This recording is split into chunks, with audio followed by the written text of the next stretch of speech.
السلام علیکم ورحمۃ اللہ تعالی وبرکاتہ۔ نحمده ونصلي ونسلم على رسوله الكريم، اما بعد فاعوذ باللہ من الشیطان الرجیم، بسم اللہ الرحمن الرحیم۔ ان اللہ وملائکتہ یصلون علی النبی یا ایہا الذین آمنوا صلوا علیہ وسلموا تسلیما۔ اللہم صل علی سیدنا ومولانا محمد معدن الجود والکرم وآلہ الکرام وابنہ الکریم وبارک وسلم صلاۃ وسلاما علیک یا رسول اللہ صلی اللہ تعالی علیہ وسلم۔ عزیزان ملت اسلامیہ، اس سے پہلے والے درس میں آپ نے تفسیر اور تعویل کی تعریف یعنی ڈیفینیشن اور تفسیر اور تعویل کا شرعی حکم اور مفسر کے لیے کن علوم کا جاننا ضروری ہے ان میں سے چند علوم کی تفصیل بیان کی گئی۔ اب یہاں سے تفسیر کے درجات بیان کیے جا رہے ہیں کہ تفسیر کتنے درجے کی ہوتی ہیں اور کس طرح کی ہوتی ہے۔ تو فرماتے ہیں تفسیر قرآن کے متعدد درجات ہیں۔ پہلا درجہ تفسیر القرآن بالقرآن۔ اس کا معنی یہ ہے کہ قرآن مجید کی تفسیر قرآنی آیات سے ہی کی جائے، کیونکہ قرآن مجید میں بعض جگہ ایک حکم بیان کیا جاتا ہے اور دوسری جگہ اس حکم کی مدت کے اختتام کا ذکر ہوتا ہے۔ اسی طرح ایک مقام پر کوئی بات مبہم یعنی پوشیدہ ذکر کی جاتی ہے اور دوسری جگہ اس ابہام کو دور کر دیا جاتا ہے، اس پوشیدگی کو دور کر دیا جاتا ہے۔ اس لیے تفسیر قرآن کا سب سے اعلیٰ درجہ یہ ہے کہ قرآن مجید کی تفسیر خود اس کی آیتوں سے ہی کی جائے۔ جیسے مثال کے طور پر ایک آیت کریمہ ہے جس میں اللہ تبارک و تعالیٰ نے ارشاد فرمایا، یا ایھا الذین آمنوا کتب علیکم الصیام کما کتب علی الذین من قبلکم لعلکم تتقون، کہ اے ایمان والو تم پر روزے فرض کیے گئے جیسا کہ تم سے پہلے والے لوگوں پر فرض کیے گئے تھے تاکہ تم متقی پرہیزگار بن جاؤ۔ یہ آیت کریمہ ہم اکثر و بیشتر سنتے رہتے ہیں، روزے کی فضیلت کے طور پر بیان کی جاتی ہے، روزے کی فرضیت کے تعلق سے اس کو بیان کیا جاتا ہے۔ تو اس آیت کریمہ سے روزے کی فرضیت تو ثابت ہوتی ہے، لیکن اگلی امتوں پر جو روزے فرض ہوئے تھے ان کی کیفیت الگ تھی اور ہم پر جو روزے فرض ہوئے اس کی کیفیت الگ ہے۔ اگلی امتوں کا معاملہ کیا تھا کہ پورا دن روزہ رکھنا پڑتا تھا ان کو۔ ان کا جو روزہ ہوتا تھا وہ مغرب میں افطار کرتے تھے غروب آفتاب کے وقت، اور مغرب سے لے کر عشاء تک کا جو وقت ہوتا تھا اس میں ان کو کھانے پینے کی اجازت ہوتی، اور عشاء کے بعد سے پھر سے ان کا روزہ شروع ہو جایا کرتا تھا۔ یہ اگلی امتوں کا روزہ۔ تو جو یہ آیت کریمہ اس میں جو فرمایا گیا کہ تم پر روزے فرض کیے گئے جیسا کہ اگلی امتوں پر فرض کیے گئے تھے، تو ہماری شریعت میں روزہ کیسا ہے وہ ہم جانتے ہیں کہ غروب آفتاب تک یہ روزہ ختم ہو جاتا ہے، شروع ہوتا ہے صبح صادق سے۔ صبح صادق سے لے کر غروب آفتاب تک ہمارا روزہ رہتا ہے، اور غروب آفتاب سے لے کر صبح صادق تک جو رات کا پورا وقت ہوتا ہے اس میں ہم کھا بھی سکتے ہیں، پی بھی سکتے ہیں، جمع بھی کر سکتے ہیں، سارے وہ کام کر سکتے ہیں جو روزے میں نہیں کیے جا سکتے ہیں، یعنی جائز کام کی بات چل رہی ہے۔ تو یہ روزہ ہمارا، اور اگلی شریعتوں کے روزے میں بات الگ ہو گئی۔ تو اسی وجہ سے دوسری آیت کریمہ کے اندر ارشاد فرمایا گیا جو بعد میں نازل ہوئی، ثم اتموا الصیام الی اللیل، کہ پھر اپنے روزوں کو رات کے آنے تک مکمل کر لیا کرو، یعنی جب رات آ جائے غروب آفتاب ہو جائے تو روزہ مکمل۔ اور یہ روزہ شروع کہاں سے ہوگا؟ صبح صادق سے شروع ہوگا۔ تو دیکھیں کہ ایک آیت کی تفسیر دوسری آیت سے ہو رہی ہے۔ ایک آیت میں ابہام تھا، پوشیدگی تھی کہ کیا ہمارے لیے بھی ویسے ہی روزہ رکھنا ضروری ہے جیسے اگلی امت کے لوگ روزہ رکھا کرتے تھے، یا پھر کچھ الگ ہے اس کی کیفیت؟ تو اس کیفیت کو دوسری آیت میں بیان کر دیا گیا کہ ہمارا روزہ جو ہوگا وہ غروب آفتاب پر ختم ہو جائے گا اور شروع ہوگا صبح صادق سے۔ تو دیکھیے قرآن کی آیت کی تفسیر قرآن کی آیت کے ذریعے سے ہو رہی ہے۔ تو یہ ہے سب سے پہلا درجہ کہ قرآن کی تفسیر خود قرآن کی آیتوں کی روشنی میں بیان کی جائے۔ بعض آیتیں ایسی ہوتی ہیں کہ وہ ایک خاص وقت کے لیے ان پر عمل کرنے کی اجازت ہوتی ہے۔ جیسے شراب کے بارے میں آپ دیکھ لیں تو شراب ایک ساتھ میں ایک ہی آیت کے ذریعے اس کی حرمت نازل نہیں ہوئی، بلکہ بتدریج اس کی حرمت، کیونکہ دیکھیے شراب کی عادت اہل عرب جو تھے وہ بڑے شراب کے عادی تھے۔ زمانے جاہلیت میں شراب جو ہے کہ وہ خوب زیادہ پی جاتی تھی، مسلمان بھی پیتے تھے، اور ابتدائی اسلام میں شراب حرام نہیں تھی، اور کسی بھی چیز کی اگر عادت پڑ جانا تو اس سے آدمی کو نکالنا بڑا مشکل ہو جاتا ہے. جیسے ہم آپ دیکھتے ہیں کہ وہ ویمل گٹکا وغیرہ کی عادت پڑ جائے, سگریٹ پینے کی عادت پڑ جائے تو اس کو چھڑانا بڑا مشکل ہوتا ہے, کیونکہ شراب کی عادت بھی لوگوں کو بہت زیادہ پڑی ہوئی تھی. اس وجہ سے اللہ تبارک و تعالیٰ نے حکم نازل کرنے میں بھی آسانی اختیار فرمائی کہ پہلے دیکھیے اس کی برائی بیان کی گئی.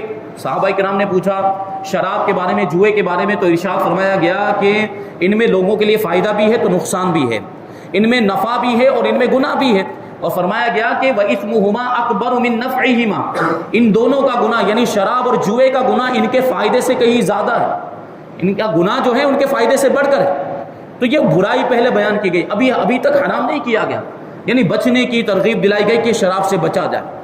پھر ایک موقع پر اللہ تبارک و تعالیٰ نے ارشاد فرمایا یا ایھا الذین آمنوا لا تقربوا الصلاۃ وانتم سکارا, اے ایمان والو نماز کے قریب مت جانا اس حال میں کہ تم نشے کی حالت میں ہو. نشے کی حالت میں شراب پی کر نماز مت پڑھنا, کیونکہ اس کی وجہ سے نشے میں ہوگا آدمی, نماز میں گڑبڑ کرے گا, نماز میں غلطیاں ہوگی, بعض اوقات ہو سکتا ہے نماز فاسد بھی ہو جائے.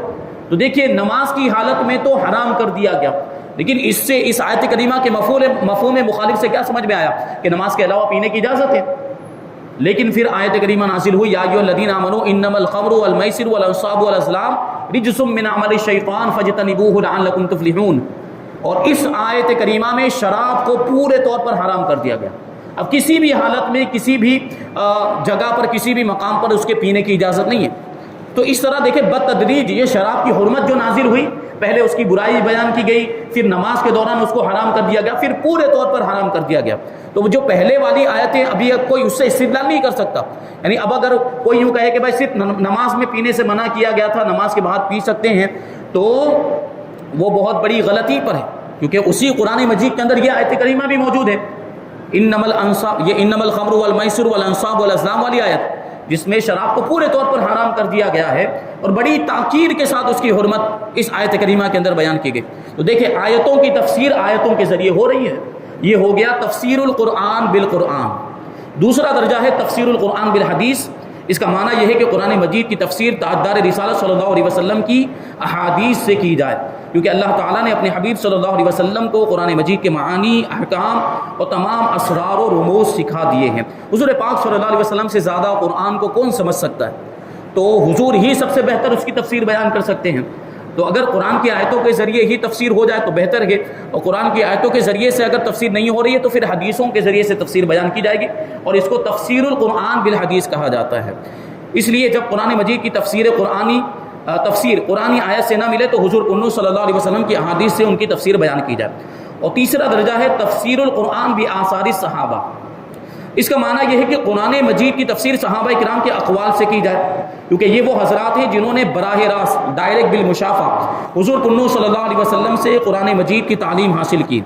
اس لیے جب قرآن مجید کی تفسیر قرآنی آیات اور نبی کریم صلی اللہ علیہ وسلم کی احادیث سے نہ ملے تو صحابہ کرام رضی اللہ تعالیٰ عنہم کے اقوال کی روشنی میں قرآن کی آیتوں کی تفسیر بیان کی جائے گی.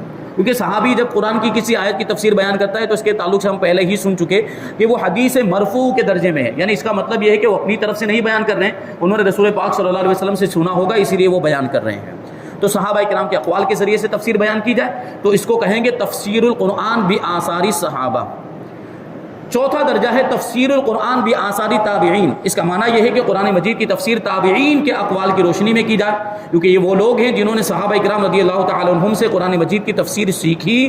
اس لیے جب قرآنی آیات, احادیث اور صحابہ کرام کے اقوال سے قرآن کی کسی آیت کی تفسیر نہ ملے تو تابعین کے اقوال سے تفسیر بیان کی جائے. البتہ اس میں یہ لحاظ رہے کہ تابعی اگر کسی صحابی سے تفسیر نقل کر رہے ہیں, یعنی وہ صحابی کا حوالہ دے رہے ہیں کہ میں نے فلاں صحابی سے فلاں آیت کی یہ تفسیر سنی ہے, تو اس کا حکم وہی ہے جو صحابہ کرام رضی اللہ تعالی عنہم کی بیان کردہ تفسیر کا ہے, کہ جب انہوں نے خود صحابہ کا حوالہ دے دیا, صحابی کا حوالہ دے دیا, اس کا مطلب یہ ہے کہ صحابی نے اس کو بیان کیا ہے, تو پھر یہ تیسرے درجے میں آ جائے گی. اور اگر تابعین کا اجماعی قول ہے, یعنی وہ صحابی کا حوالہ نہیں دے رہے ہیں لیکن تابعین کسی بات پر متفق ہو گئے ہیں کہ اس آیت کی یہ تفسیر ہے, تو وہ حجت اور دلیل ہے, ورنہ وہ حجت اور دلیل نہیں. یعنی تابعی اپنی طرف سے کوئی ایک تابعی اگر کسی آیت کی تفسیر بیان کر رہا ہے تو وہ شرعی دلیل نہیں ہے, یعنی اس کو احکام کو ثابت کرنے کے لیے حجت کے طور پر پیش نہیں کیا جا سکتا. 5واں درجہ ہے تفسیر القرآن باللغت العربیہ. قرآن مجید کی بعض آیتیں ایسی ہیں جن کے مفہوم میں کوئی الجھن اور پیچیدگی نہیں، بلکہ ان کا مفہوم بالکل واضح ہے، ان کا مطلب بالکل واضح اور صاف ہے. ایسی آیتوں کی تفسیر کے لیے عربی لغت، عربی زبان اور عربی قواعد یعنی عربی گرامر ہی کافی ہے. البتہ وہ آیتیں جن کا مفہوم واضح نہیں یا جن سے فقہی احکام اخذ کیے جا رہے ہوں تو ان آیتوں کی تفسیر ماقبل مذکور چاروں ماخذ سے کی جائے گی. یعنی احکام اخذ کرنے کے لیے، مسائل نکالنے کے لیے یہ 4 طریقوں کی تفسیر ہونا ضروری ہے. لغت کے ذریعے سے پھر حکم کو ثابت نہیں کر سکتے، ڈکشنری کے ذریعے سے اور گرامر کے ذریعے سے کسی مسئلے کو ثابت نہیں کر سکتے. اگر مسئلہ سمجھنے کی بات ہے، مسئلہ نکالنے کی بات ہے، احکام کو اخذ کرنے کی بات ہے تو تفسیر القرآن بالقرآن، تفسیر القرآن بالحدیث، تفسیر القرآن بآثار صحابہ یا تفسیر القرآن بآثار تابعین کی ضرورت ہے. اور ان کے بعد لغت عرب کو بھی سامنے رکھا جائے گا، کیونکہ عربی زبان میں اس قدر وسعت ہے کہ اس میں ایک لفظ کے بسا اوقات کئی معنی ہوتے ہیں. قرآن مجید کے اندر جو الفاظ ہیں تو عربی زبان میں یہ بڑی وسعت ہے کہ ایک لفظ کے کئی معنی ہوتے، تو کون سا معنی یہاں پر مراد ہے، قرینے کے اعتبار سے، سیاق و سباق کے اعتبار سے کون سا مطلب یہاں پر سیٹ ہوتا ہے، اس کو بھی دیکھنا پڑے گا. تو یہ بھی ضروری ہے تفسیر کو بیان کرنے کے لیے. اب قرآن مجید کا اصلی ماخذ اور سر چشمہ اللہ تعالیٰ کا علم اور اس کی وحی ہے. چنانچہ اللہ تبارک و تعالیٰ ارشاد فرماتا ہے وَلَقَدْ جِئْنَاهُمْ بِكِتَابٍ فَصَّلْنَاهُ عَلَىٰ عِلْمٍ هُدًى وَرَحْمَةً لِقَوْمٍ يُؤْمِنُونَ. اور بے شک ہم ان کے پاس ایک کتاب لائے جسے ہم نے ایک عظیم علم کی بنا پر بڑی تفصیل سے بیان کیا، وہ ایمان والوں کے لیے ہدایت اور رحمت ہے. دوسرے مقام پر ارشاد فرماتا ہے وَمَا يَنطِقُ عَنِ الْهَوَىٰ إِنْ هُوَ إِلَّا وَحْيٌ يُوحَىٰ. اور وہ یعنی نبی کریم صلی اللہ علیہ وسلم اپنی خواہش سے کچھ نہیں کہتے، وہ وحی ہوتی ہے جو انہیں کی جاتی ہے. حضور پاک صلی اللہ علیہ وسلم جو بھی ارشاد فرماتے ہیں وہ وحی الہی ہوا کرتی ہے. اس لیے قرآن مجید کی وہ اصطلاحات جن کے معنی مفہوم کو قرآن اور صاحب قرآن کی وضاحت کے بغیر سمجھنا ناممکن ہے، جیسے ایمان، اسلام، نفاق، شرک، کفر، روح، نفس، بعث بعد الموت یعنی مرنے کے بعد زندہ ہونا، صلاۃ. کیونکہ دیکھیے لفظ صلاۃ ہی کو اگر لے لیں تو لفظ صلاۃ کا معنی رحمت بھی ہوتا ہے، لفظ صلاۃ کا معنی درود بھی ہوتا ہے، لفظ صلاۃ کا معنی استغفار کرنا بھی ہوتا ہے، مغفرت طلب کرنا بھی ہوتا ہے. تو اس کا معنی کیسے واضح ہو پائے گا کہ قرآن مجید کے اندر لفظ صلاۃ آیا ہے تو یہاں کون سا معنی مراد ہے؟ اس کے لیے ہمیں لغت کا سہارا لینا پڑے گا، اس کے لیے ہمیں تفاسیر کا سہارا لینا پڑے گا. علماء کرام نے جو اس کے مطالب بیان کیے اس کی طرف رجوع کرنا پڑے گا. اسی وجہ سے لفظ صلاۃ کے بارے میں، لفظ صلاۃ جو آتا ہے اس کے بارے میں فرمایا گیا کہ جب اس کی نسبت، لفظ صلاۃ کی نسبت اللہ تبارک و تعالیٰ کی ذات کی طرف کی جائے گی تو اس سے مراد، اس کا معنی ہوگا رحمت نازل کرنا. جسے ہم درود پڑھتے ہیں نا صلی اللہ علی النبی کے الامی کی والی، تو یہ صلی یہ صلاۃ ہی سے بنا ہے. تو یہاں نسبت ہے اللہ تبارک و تعالیٰ کی طرف، تو اس کا معنی ہوگا اللہ تبارک و تعالیٰ رحمت نازل فرمائے نبی امی پر. تو اللہ کی طرف نسبت ہوگی تو رحمت نازل کرنا مراد ہوگا. اور جب فرشتوں کی طرف نسبت کی جائے گی کہ فرشتے درود پڑھتے ہیں، جیسے وہ آیت کریمہ نا درود کی آیت جسے کہا جاتا ہے ان اللہ و ملائکتہ یصلون علی النبی، کہ بے شک اللہ اور اس کے فرشتے نبی پر درود بھیجتے ہیں. تو چلیے اللہ کی طرف نسبت ہوئی تو ہم سمجھ گئے کہ اللہ رحمت نازل فرماتا ہے، اور فرشتوں کی طرف نسبت ہوئی تو اب کیا معنی مراد لیں گے؟ تو وہاں مراد ہوگی رحمت کی دعا کرتے ہیں فرشتے، نبی کے لیے رحمت کی دعا کرتے ہیں. اور اگر بندوں کے لیے فرشتوں کا صلاۃ اور یا اس کا تذکرہ آتا ہے تو وہاں ہوگا استغفار، یعنی بندوں کے لیے مغفرت کی دعا کرتے ہیں، یہ بات ہو جائے گی. اور جب بندوں کے لیے اس کا استعمال ہوگا تو وہاں پر بھی استغفار ہی مراد ہوگا. تو دیکھیں نسبت کے اعتبار سے کہ ایک ہی لفظ ہے، فرشتوں کی طرف نسبت ہو تو اس کا الگ معنی ہو رہا ہے، اور اللہ کی طرف نسبت ہو تو اس کا الگ معنی ہو رہا ہے، اور بندوں کی طرف نسبت ہو تو اس کا الگ معنی ہو رہا ہے. تو ان ساری چیزوں کو سمجھنے کے لیے تفسیر کا جاننا بہت ہی ضروری ہے. زکوٰۃ، دیکھیں لفظ زکوٰۃ بھی ایک لفظ کی اگر تفسیر کرنے جائیں تو بہت لمبی گفتگو ہو جائے گی، لیکن زکوٰۃ کا معنی آپ سمجھ لیں. زکوٰۃ کا معنی ہوتا ہے پاکیزگی، صاف ستھرا ہونا. اور ہم جو زکوٰۃ سمجھتے ہیں مال کی زکوٰۃ ادا کرنا، اس کا الگ مطلب ہوتا ہے. تو یہ معنی کیسے متعین ہوا؟ حدیثوں کے اندر آیا، حدیثوں سے ہم کو یہ بات پتہ چلی.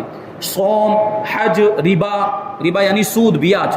ربا کا معنی ہوتا ہے مطلقاً زیادتی، لیکن قرآن مجید کے اندر جو ربا آیا وہ حرام فرمایا گیا. تو کون سے ربے اور کون سی زیادتی کو حرام کیا گیا وہ ہمیں حدیثوں سے پتہ چلتا ہے، وہ ہمیں صحابہ کرام کے آثار سے پتہ چلتا ہے. صدقہ اور انفاق وغیرہ، ان سب کا معنی نہ تو عربی لغت سے متعین کیا جا سکتا ہے اور نہ ہی سمجھا جا سکتا ہے، بلکہ ان کے معنی و مفہوم کے تعین کے لیے حضور پنو صلی اللہ علیہ وسلم کی طرف رجوع کرنا بہر صورت لازم ہے، یعنی ہر صورت میں لازمی ہے. اور ان کا جو معنی و مفہوم آپ صلی اللہ علیہ وسلم نے بیان فرمایا ہے اسے بلا تردد یعنی بغیر کسی شک اور شبہ کے تسلیم کر لینا یعنی مان لینا ضروری ہے۔ اور جو لوگ قرآن مجید کی ان اصطلاحات کے معاملے میں صراط مستقیم سے بہک گئے، ان کے بہکنے کی بنیادی وجہ یہی تھی کہ انہوں نے وحی ربانی کی بجائے لغت عرب کو قرآن عظیم کا اصلی ماخذ قرار دیا اور لغت میں ان اصطلاحات کا جو معنی مذکور تھا وہی ان کے لیے متعین کر دیا۔ جیسے قرآن مجید کے اندر ایک آیت کریمہ ہے سورہ ضحیٰ کی، وَوَجَدَكَ ضَالًّا فَهَدَىٰ، کہ آپ کو اپنی محبت میں، جو اعلیٰ حضرت رضی اللہ تعالیٰ نے ترجمہ کیا ہے کہ ہم آپ کو اپنی محبت میں خود رفتہ پایا تو اپنی طرف رہنمائی کی، یہ عشق والا ترجمہ۔ لیکن یہ وہابیہ گیا بنا ان لوگوں نے کیا کیا، یہ ضالن کو دیکھا اور ضالن کو ڈکشنری کے اعتبار سے اس کا معنی ڈھونڈا تو ان کو ملا کہ گمراہ۔ ضالن کا معنی ہوتا ہے کیا، گمراہ۔ اب کوئی نبی گمراہ ہو سکتا ہے؟ مجھے بتائیے۔ نبی کو ہدایت دینے کے لیے بھیجا جاتا ہے، لوگوں کی رہنمائی کرنے کے لیے بھیجا جاتا ہے۔ اگر نبی خود ہی گمراہ ہوگا تو لوگوں کی رہنمائی کیسے کرے گا؟ اور انہوں نے اٹھا کر ترجمہ کر دیا کہ تم کو گمراہ پایا تو ہدایت دی، جبکہ نبی گمراہ ہو ہی نہیں سکتا ہے۔ تو صرف لغت جان لینا کافی نہیں، ڈکشنری کے اعتبار سے ترجمہ کر لینا کافی نہیں ہے، بلکہ اس کے لیے کیا ضروری ہے، حدیثوں کی بھی معلومات ہونی چاہیے، قرآن کی تفسیر بھی جاننا ضروری ہے، علماء کے اقوال بھی معلوم ہونی چاہیے، مفسرین کے اقوال بھی معلوم ہونے چاہیے، تب جا کے یہ تفسیر پورے طور پر سمجھ میں آتی، ورنہ ایسے ہم اپنے اعتبار سے اس کو سمجھنے جائیں گے تو نہیں سمجھ پائیں گے۔ اب یہاں سے تفسیر کی ضرورت اور اہمیت کو بیان کرتے ہیں۔ امام جلال الدین سیوطی شافعی رضی اللہ تعالیٰ عنہ فرماتے ہیں کہ جس زمانے میں قرآن مجید عربی زبان میں نازل ہوا اس وقت عربی کی فصاحت و بلاغت کے ماہرین موجود تھے۔ صحابہ کرام عربی زبان کو جانتے تھے، اس کے نشیب و فراز کو جانتے تھے، اور صحابہ کرام میں بھی بڑے بڑے فصاحت و بلاغت کے ماہرین موجود تھے، بلکہ کفار و مشرکین میں بھی بڑے بڑے فصیح و بلیغ لوگ موجود تھے۔ وہ اس کے ظاہر اور اس کے احکام کو تو جانتے تھے، لیکن اس کی باطنی باریکیاں ان پر بھی غور و فکر کرنے اور نبی کریم صلی اللہ علیہ وسلم سے سوالات کرنے کے بعد ہی ظاہر ہوتی تھی۔ جیسے مثال کے طور پہ اس کو سمجھے کہ جب یہ آیت کریمہ نازل ہوئی الذین آمنوا ولم یلبسوا ایمانہم بظلم، کہ وہ لوگ جو ایمان لائے اور پھر انہوں نے اپنے ایمان کے ساتھ ظلم کو نہیں ملایا۔ دیکھیے اس کا معنی لغت کے اعتبار سے تو سمجھ میں آ رہا ہے کہ وہ لوگ جو ایمان لائے اور اپنے ایمان کے ساتھ ظلم کو نہیں ملایا، یہ بات سمجھ میں، لیکن اس میں گہرائی کیا ہے، اس کا مطلب یعنی صحیح مفہوم کیا ہے، وہ ایسے ڈائریکٹ سمجھ میں نہیں آتا۔ لغت کے اعتبار سے ترجمہ کر لینے کی وجہ سے بات واضح نہیں ہوتی۔ تو صحابہ کرام رضی اللہ تعالیٰ عنہم نے رسول پاک صلی اللہ علیہ وسلم کی خدمت میں عرض کیا، ہم میں سے ایسا کون ہے جو اپنی جان پر ظلم نہیں کرتا؟ یعنی انبیاء کرام کی جو جماعت ہے یہ معصوم ہے، ان سے کوئی گناہ نہیں ہو سکتا، لیکن انبیاء کرام کے علاوہ جتنے بھی انسان ہیں سب سے کبھی نہ کبھی گناہ ہوتا ہے اور گناہ ہونا ممکن ہے۔ تو صحابہ کرام نے یہی بات حضور کی بارگاہ میں عرض کی، یا رسول اللہ ہم میں سے کون ظلم نہیں کرتا ہے؟ اس کا مطلب کیا ہوا کہ جو ایمان لائے اور انہوں نے اپنے ایمان کے ساتھ ظلم کو نہیں ملایا تو کامل ایمان والے تو وہی ہوئے، اور ہم تو ظالم ہیں، یعنی ہم سے کہیں نہ کہیں ظلم ہو جاتا ہے، تو اس کا کیا مطلب کہ ہم مومن نہیں ہیں؟ یہ صحابہ کرام نے حضور کی بارگاہ میں عرض کیا تو نبی کریم صلی اللہ علیہ وسلم نے اس کی تفسیر بیان کی اور ارشاد فرمایا کہ یہاں ظلم سے مراد شرک ہے۔ یہاں ظلم سے مراد عام گناہ نہیں ہے، صغیرہ کبیرہ گناہ مراد نہیں ہے، بلکہ یہاں سب سے بڑا گناہ اور سب سے بڑا ظلم مراد ہے، ظلم کی اعلیٰ ترین قسم، اور وہ کیا ہے؟ شرک۔ کیا مطلب ہوا کہ وہ جو ایمان لائے اور اپنے ایمان کے ساتھ ظلم کو نہیں ملایا، یعنی شرک نہیں کیا۔ اور اس پر اس آیت کریمہ کہ ان الشرک لظلم عظیم سے حضور پاک صلی اللہ علیہ وسلم نے استدلال کیا، یعنی دلیل کے طور پر یہ آیت کریمہ پیش کی کہ بے شک شرک جو ہے وہ بہت بڑا ظلم ہے۔ تو شرک بھی ظلم، بلکہ شرک سے بڑا کوئی ظلم ہو ہی نہیں سکتا ہے۔ تو اس سے بات واضح ہو گئی۔ دیکھیں صحابہ اکرام تو عربی زبان جانتے تھے، لیکن اس کے باوجود ان کو سمجھنے میں دشواری ہوئی کہ نہیں ہوئی، اور حضور پاک صلی اللہ علیہ وسلم کی بارگاہ میں حاضر ہو کر انہوں نے مفہوم دریافت کیا۔ اسی طرح جب حضور اقدس صلی اللہ علیہ وسلم نے یہ ارشاد فرمایا کہ من نوقش الحساب عذب، یعنی جس سے اعمال کے حساب کے معاملے میں جراح کی گئی، یعنی سختی کے ساتھ جس کا حساب لیا گیا تو وہ عذاب میں گرفتار ہو جائے گا۔ تو حضرت ام المؤمنین عائشہ صدیقہ رضی اللہ تعالی عنہا نے ان آیات فسوف یحاسب حسابا یسیرا وینقلب الی اہلہ مسرورا، یعنی ان قریب آسان حساب لیا جائے گا، انسان کا آسان حساب لیا جائے گا اور وہ اپنے اہل و عیال کی طرف خوش ہو کر لوٹ جائے گا۔ تو یہاں تو آسان حساب کی بات چل رہی ہے قرآن کی آیت کے اندر کہ آسان حساب لیا جائے گا، اور حضور پاک صلی اللہ علیہ وسلم کیا ارشاد فرماتے ہیں کہ سخت حساب لیا جائے گا، اور جس کا سخت حساب لیا جائے گا وہ عذاب میں مبتلا ہو جائے گا۔ تو دونوں میں دیکھیں بظاہر تعارض نظر آ رہا ہے، اس کا کچھ اور مطلب نکل رہا ہے اور اس کا کچھ اور مطلب نکل رہا ہے، تو اگر ہمیں تفسیر معلوم نہیں ہوگی تو ہم بات سمجھ نہیں پائیں گے۔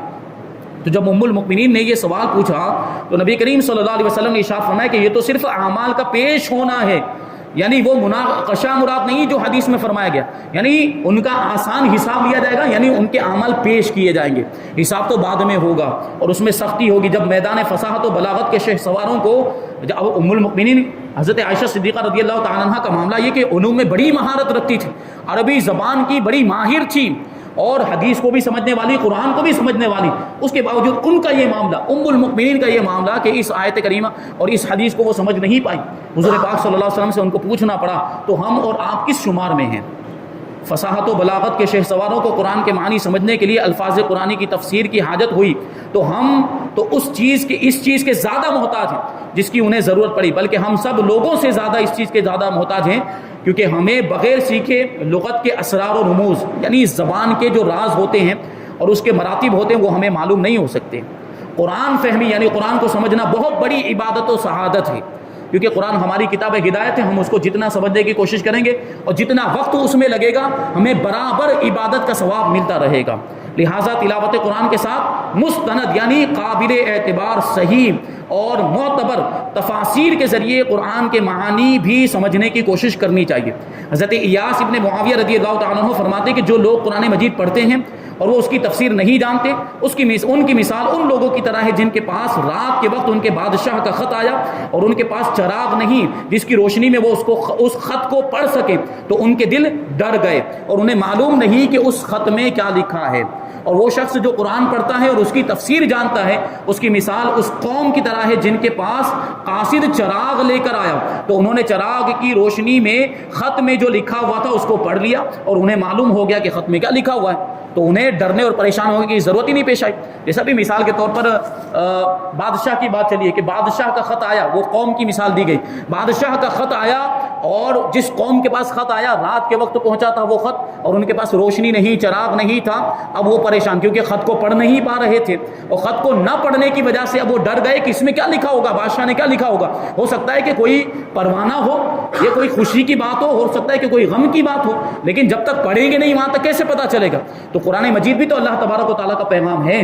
قرآن مجید ہمارے پاس آیا اور اب اگر ہم اس کو سمجھیں گے ہی نہیں، اگر ہم اس کی تفسیر کو جانیں گے ہی نہیں تو ہمیں کیسے پتہ چلے گا کہ قرآن مجید کے اندر کیا لکھا ہوا ہے؟ قرآن مجید کے اندر خوشخبریاں ہیں یا قرآن مجید کے اندر کیا چیزیں بیان کی گئی، جنت سے ڈرایا بھی گیا؟ یہ کب پتہ چلے گا؟ جب ہم قرآن کی تفسیر کو سمجھنے کی کوشش کریں گے۔ اسی طریقے سے وہ قرآن کو جو پڑھتا ہے اور اس کو سمجھتا ہے، اس کی مثال دی گئی کہ یہ اس کی مثال اس شخص کی طرح ہے کہ جس کے پاس چراغ بھی تھا اور قاصد چراغ لے کر آیا اور چراغ کی روشنی میں اس نے خط کو پڑھ بھی لیا اور اس کو معلوم ہو گیا کہ خط میں کیا لکھا، تو اس کو دل کا اطمینان حاصل ہو گیا۔ تو یہ تفسیر جو ہے قرآن مجید کی جو تفسیر ہے یہ چراغ کی طرح ہے، یعنی اگر ہم تفسیر کو پڑھیں گے، اس کو سمجھیں گے تو قرآن کا مطلب ہمیں سمجھ میں آ جائے گا۔ قرآن کے اندر اللہ تبارک و تعالیٰ نے کیا ارشاد فرمایا، اللہ تبارک و تعالیٰ کے کیا احکام ہیں، کن چیزوں کا اللہ تبارک و تعالیٰ نے قرآن مجید کے اندر حکم دیا، کن چیزوں سے ہمیں روکا ہے، یہ ساری چیزیں ہمیں پتہ چل جائیں گی تو ہمارے لیے عمل کرنا آسان ہو جائے گا۔ تو بغیر تفسیر کے قرآن مجید کو سمجھنا یہ ممکن نہیں ہے، تفسیر کی ضرورت اور اہمیت کو ہم سمجھیں۔ اب الحمدللہ یہاں پر جو مقدمہ تھا، جو ابتدائی باتیں تھیں مقصد کو سمجھنے کے لیے جس کو پہلے بیان کیا وہ یہاں پر مکمل ہوتی۔ اب انشاءاللہ تبارک و تعالیٰ آئندہ ہفتے سے سورہ فاتحہ کی تفسیر شروع کی جائے گی۔ اب حضرات سے گزارش ہے کہ پابندی کے ساتھ درس میں شریک ہوں اور اپنے ساتھیوں کو، دوستوں، احباب کو بھی لے کر آئیں۔ سورہ فاتحہ کی تفسیر توجہ کے ساتھ سماعت فرمائیں۔ اللہ تبارک و تعالیٰ کی بارگاہ میں دعا ہے کہ جو کچھ بھی بیان ہوا اس پر ہم سب کو عمل کرنے کی توفیق عطا فرمائے اور نور قرآن سے ہم سب کے دلوں کو روشن اور منور فرمائے۔ وما علینا الا البلاغ۔ السلام علیکم۔